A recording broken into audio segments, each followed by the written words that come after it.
और अब रुक करते हमारी खास पेशकश का, जिसका नाम है ग्राउंड जीरो के हीरोज। इस खास बुलेटिन में हमारे हीरोज बताएंगे हर खबर की जमीनी हकीकत, वो भी सीधे ग्राउंड जीरो से। 5 तारीख को प्रधानमंत्री का काफिला 20 मिनट तक पंजाब में के रोड पर रुका रहा और उसके बाद सिक्योरिटी को लेकर लगातार सुप्रीम कोर्ट में सुनवाई चल रही है। और आज सुप्रीम कोर्ट के कई वकील हैं जिनको बाहर से कॉल आ रहे हैं।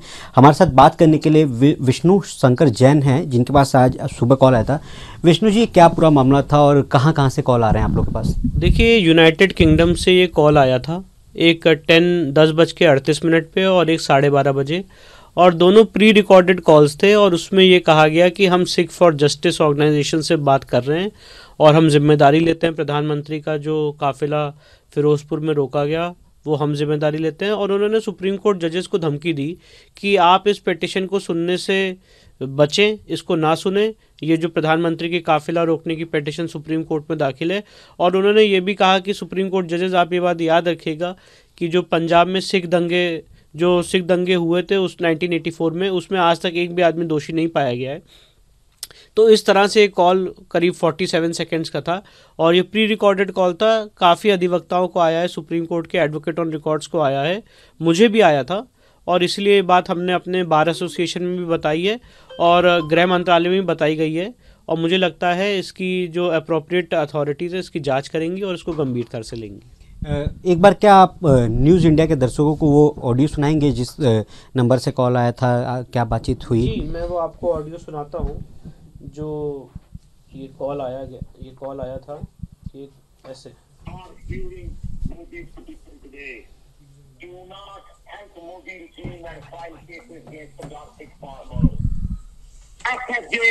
is responsible for blocking Modi in Firozpur. Supreme Court judges, remember 1984 Sikh genocide. You could not find one killer. You are quiet at thousands of the deaths of the Sikh farmers. If you help Modi today, Supreme Court judges, this will be the most disgraceful act that will be committed by you. Messages from Sikh for Justice General Council from USA, and we take the responsibility for blocking Modi in Punjab. आपने देखा कि वो कह रहे हैं supreme court जजेस को कि अगर आपने इस पिटीशन को सुना तो आप एक तरह से प्रधानमंत्री की मदद कर रहे होंगे और ये सबसे डिसग्रेसफुल काम होगा। तो इस तरह से उन्होंने ये थ्रेट कॉल्स काफ़ी अधिवक्ताओं को दिए। तो क्या आप लोग ने अभी तक इस पे कोई एफआईआर दर्ज की है दिल्ली पुलिस को? से देखिए, मैंने आपको बताया कि हमारी जो सुप्रीम कोर्ट के बार के प्रेसिडेंट है विकास सिंह साहब, और जो सुप्रीम कोर्ट बार एसोसिएशन है उसने इस मामले को संज्ञान में लिया है और सारे एडवोकेट्स की तरफ से उन्होंने मामले की सारी बातें जो कंसर्न अथॉरिटीज़ उनको बताई हैं। और मेरी जानकारी ये है जो कंसर्न अथॉरिटीज़ हैं वो उस पर अपना काम कर रही हैं। तो ये थे विष्णु शंकर जैन, जिन्होंने कहा कि ये फ़ोन कॉल्स आया था और बाहर से की धमकी दी जा रही है कि इस पे कोई सुनवाई ना हो, क्योंकि लगातार प्रधानमंत्री का काफिले का सवाल था। जिस तरीके से पंजाब में 20 मिनट तक उनका काफिला रुका रहा और अब जो सिख संगठन है जो कहा जाए कि जो बाहर से जो कॉल कर रहे हैं, लगातार धमकी दे रहे हैं, तो इसको लेकर अब सुप्रीम कोर्ट के वकीलों को फ़ोन आ रहा है, जजों को फ़ोन आ रहा है। तो इस पर अब देखना ये होगा कि केंद्र सरकार क्या एक्शन लेती है या फिर दिल्ली पुलिस क्या एक्शन लेती है। कैमरामैन मनीष के साथ दीपक चौबे, न्यूज़ इंडिया, दिल्ली। देश में इस समय ओमिक्रॉन ने दस्तक दे दिया है, जिसके बाद जो है हरकत में आई केंद्र व प्रदेश सरकार ने आज से पूरे प्रदेश में जो है बूस्टर डोज लगाने का निर्देश दिया है, जिसके क्रम में आज गोरखपुर के एम्स में भी मरीजों को बूस्टर डोज दिया जा रहा है। हम इस समय मौजूद हैं गोरखपुर के एम्स सेंटर के आयुष विभाग में, जहां पे कि मरीजों को आज बूस्टर डोज लगाया जा रहा है। हमारे साथ एक पेशेंट है, इनसे बात करते हैं। इनको लगा। सर, आपने आज बूस्टर डोज लगवाया है, कैसा फील कर रहे हैं? बहुत अच्छा और बहुत सुरक्षित महसूस कर रहे हैं। ये चुनाव का माहौल भी आ गया है, तो ये बहुत अत्यंत आवश्यक चीज़ थी और लगा करके अपने आप को बहुत सुरक्षित महसूस कर रहे हैं लगवा कर। पहला और दूसरा डोज लेने के बाद आज तीसरा डोज लिए हैं, कोई ऐसा चीज़ महसूस कर रहे हो जिससे आपको दिक्कत महसूस हो रही हो? नहीं, कोई दिक्कत कभी न पहले में न दूसरे में, न अभी आज लगवाए हैं, ऐसी कोई संभावना भी नहीं है। और तुरंत हमको जब जानकारी हुई और उपलब्धता के आधार पे हम आकर के तुरंत यहाँ पे लगवा लिए अपना डोज। सरकार की जो ये पहल है इसके लिए क्या कहेंगे? बहुत अच्छी पहल है। और चुनाव चूँकि मजबूरी है सरकार की या देश की, तो ये अत्यंत आवश्यक है और ज़रूरी था। ये बहुत अच्छी पहल है और होनी चाहिए। मतलब जो लोग 2 डोज लगवा चुके हैं उन्हें तीसरा डोज लगवाना चाहिए, तुरंत लगवाना चाहिए, यथाशीघ्र लगवाना चाहिए, समय पूरा हो तो ही लगवाना चाहिए। तो देखिए ये हमारे साथ एक पेशेंट थे जो बता रहे थे कि इन्होंने आज बूस्टर डोज लगवाया है और काफ़ी अच्छा महसूस कर रहे हैं। और इन्होंने साफ संदेश दिया कि चूंकि चुनाव का समय आने वाला है, भीड़ भाड़ बढ़ेगी और ऐसे में भीड़ भाड़ से बचना भी जरूरी है। मास्क लगाना, साथ ही साथ सैनिटाइजर लगाना, ये सारी चीज़ें करनी जरूरी है। और उसके बाद जिन लोगों ने 2 डोज लगवा लिया उन्हें तीसरा डोज लगवाना भी अनिवार्य है। Nagendra Mani Tripathi, news India, Gorakhpur. आज से देश भर में कोविड की बूस्टर डोज लगने का कार्यक्रम शुरू हुआ है। हम इस समय लखनऊ के भावराव देवरस संयुक्त चिकित्सालय में हैं। यहाँ पर भी जो कोविड वॉरियर्स हैं, कोरोना वॉरियर्स हैं, इसके अलावा जो 60 साल से ऊपर के लोग हैं, उनको बूस्टर डोज लगने का जो काम है वो लगातार चल रहा है। आप ये देख सकते हैं साफ सुथरी तरीके से यहाँ पर सोशल डिस्टेंसिंग का पालन करते हुए जो वैक्सीनेशन का काम है वो चल रहा है। यहाँ पर वैक्सीन लगाई जा रही है बाकायदा। ऑनलाइन जो आपका पहले का रजिस्ट्रेशन है, आपका सिर्फ मोबाइल नंबर यहाँ पर अगर आप बताएंगे, अगर सर्टिफिकेट लेके आते हैं बहुत अच्छा है, वरना मोबाइल नंबर से भी काम चल जाएगा। हम प्रोसीजर थोड़ा सा समझ लेते हैं।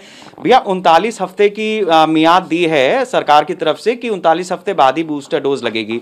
कैसे चेक कर रहे हैं और किस तरह से ये काम आगे बढ़ रहा है? फ़ोन नंबर इसमें डालते हैं। फ़ोन नंबर डालने के बाद में इसमें जो है स्पेशल, अगर स्पेशल में है तो उनका 42 दिन पूरा नहीं हुआ है।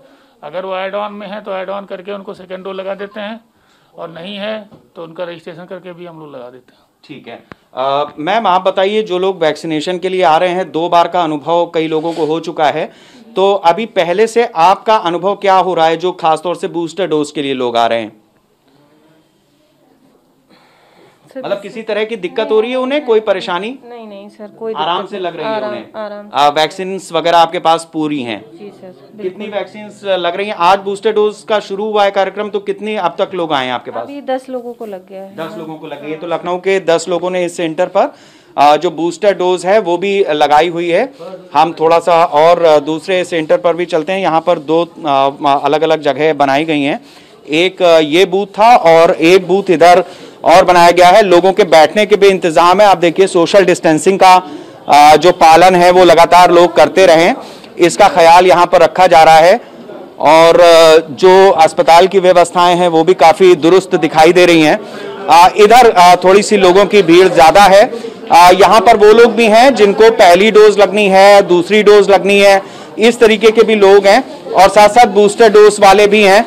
थोड़ा सा यहाँ पे आप लोग अपना थोड़ा सा दूरी बनाइए भाई, दूरी बनाइए।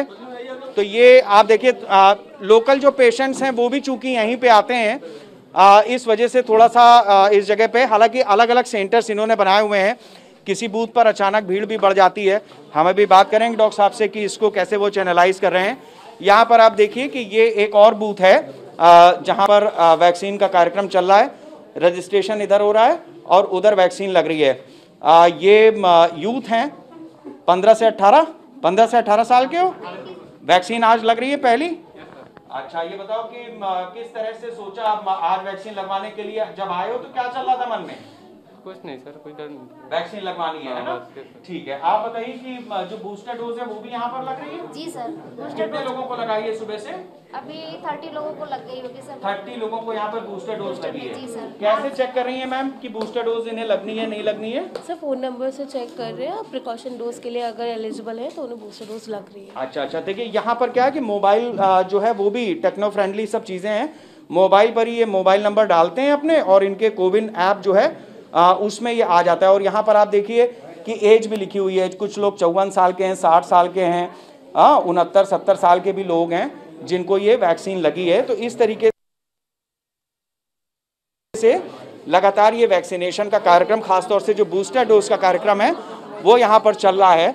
हमारे साथ यहाँ रेजिडेंट डॉक्टर हैं, medical superintendent doctor Manish Shukla ji, हम उनसे बात करते हैं। डॉक्टर साहब ये बताइए कि जो बूस्टर डोज का आज कार्यक्रम शुरू हुआ है, किस तरीके से सारी व्यवस्थाएं आगे बढ़ रही हैं? यहाँ पे बूस्टर डोज के लिए और फ्रंटलाइन वर्करों के लिए मैंने यहाँ पे 2 बूथ लगा रखे हैं। नीचे ऊपर 15 से 18 ईयर्स के ऊपर कोवैक्सीन लग रही है और नीचे कोविशील्ड है बूस्टर डोज के लिए यहाँ पे। और यहाँ पे सारी व्यवस्थाएं 2 बूथ हैं और अभी तक हमारे यहाँ लगभग जो है 60 लोगों के वैक्सीन दोनों बूथों को मिला के लग चुका है अभी हमारे। अच्छा, और थोड़ा सा मैं ये देख रहा हूँ कि थोड़ी सी हौच पौच बीच बीच में हो रही है। हाँ, बीच बीच लोगों से कहा जा रहा है, लेकिन लोग जो है उनको बार बार कहा जा रहा है सोशल डिस्टेंसिंग करिए। मैंने यहाँ पे इसके लिए स्टाफ भी लगा रखा है, लेकिन लोगों से ये गुजारिश है कि वो लोग जो है थोड़ा सोशल डिस्टेंसिंग का पालन करें यहाँ पे। इसके लिए हम लोग बार बार उनको मोटिवेट कर रहे हैं। हमने यहाँ पे 2 लोग को भी, स्टाफ को भी लगा रखा है इसी काम के लिए कि वो सोशल डिस्टेंसिंग बना के रखें, मास्क लगा के रखें। बगैर मास्क के किसी के वैक्सीन लगाने के लिए कहा मास्क लगा के आएंगे तभी आपके वैक्सीन लगेगी जी। और दूसरा, कोई वैक्सीन की कमी है कोई क्या? नहीं, वैक्सीन पूरा सफिशिएंट डोज आई है। लगभग हमारे यहाँ पे टोटल करीब 3000 डोजेज आई हुई हैं जी, कोवैक्सीन और कोविशील्ड मिला। ठीक है, तो ये व्यवस्थाएं हैं लखनऊ के एक सेंटर से। हमने आपको जायजा दिया है कि किस तरह से ये बूस्टर डोज का कार्यक्रम आगे बढ़ रहा है। थोड़ा सा लोग सचेत जरूर रहें, सोशल डिस्टेंसिंग का पालन करें, कोविड गाइडलाइंस का पालन करें, ताकि जो इन्फेक्शन फैल रहा है उसको भी रोका जा सके, वो कंट्रोल में रहे। हरिराम के साथ शेखर त्रिवेदी, न्यूज़ इंडिया, लखनऊ।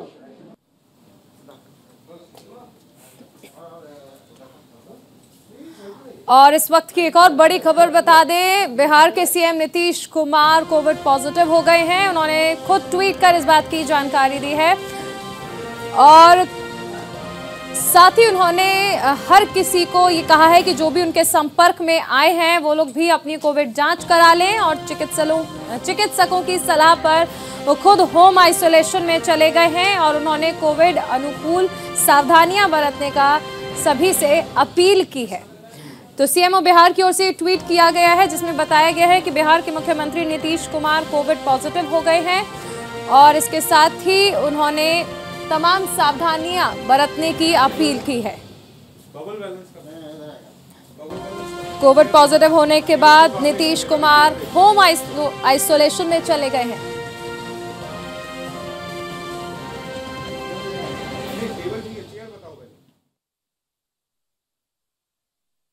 महाराष्ट्र में लगातार कोरोना और ओमिक्रॉन के मरीजों की हो रही वृद्धि को लेकर महाराष्ट्र में 10 जनवरी से नाइट कर्फ्यू लगाया जा रहा है। नाइट कर्फ्यू रात 11 बजे से सुबह 5 बजे तक लगा रहेगा। किसी को भी बिना इमरजेंसी के घरों से बाहर आने पर पाबंदी है। वहीं महाराष्ट्र सरकार ने कोविड-19 प्रतिबंधों में संशोधन करते हुए ब्यूटी सैलून को बाल काटने वाले सैलून के साथ सामूहिकृत किया है और 50% क्षमता के साथ खुला रखने का आदेश दिया है। जिम 50% क्षमता के साथ खुलेंगे। केवल पूर्ण टीकाकरण वाले व्यक्तियों को ही इन सेवाओं का उपयोग करने की अनुमति होगी। साथ ही मुंबई पुलिस इसके लिए पूरी तरीके से तैयार है कि कोई भी इस आदेश का उल्लंघन ना कर सके, जिसके लिए उन्होंने जगह जगह पर बैरिकेड लगाया है। वहीं महाराष्ट्र के मुख्यमंत्री उद्धव ठाकरे किसी भी तरह से इस कोविड-19 को बढ़ने नहीं देना चाहते, जिसके लिए उन्होंने सख्त से सख्त प्रतिबंध लगाया है। आपको यह भी बता दें कि सार्वजनिक ठिकानों में यात्रा के वक्त मास्क का इस्तेमाल और कोविड प्रतिबंधात्मक नियमों का पालन अनिवार्य होगा। सीएम द्वारा दिए गए नियमों को तोड़ने पर दंडात्मक कार्रवाई करने का आदेश दिया गया है। कोविड नियमों का उल्लंघन करने पर 50,000 तक का जुर्माना और कड़ी कार्रवाई का निर्देश दिया गया है और लोगों से अपील किया गया है कि आप सभी इस कानून का पालन करें और इस वायरस से बचें और दूसरों को भी सुरक्षित रखें। वीडियो जर्नलिस्ट बबलू के साथ प्रेमलता मौर्य, न्यूज़ इंडिया, मुंबई।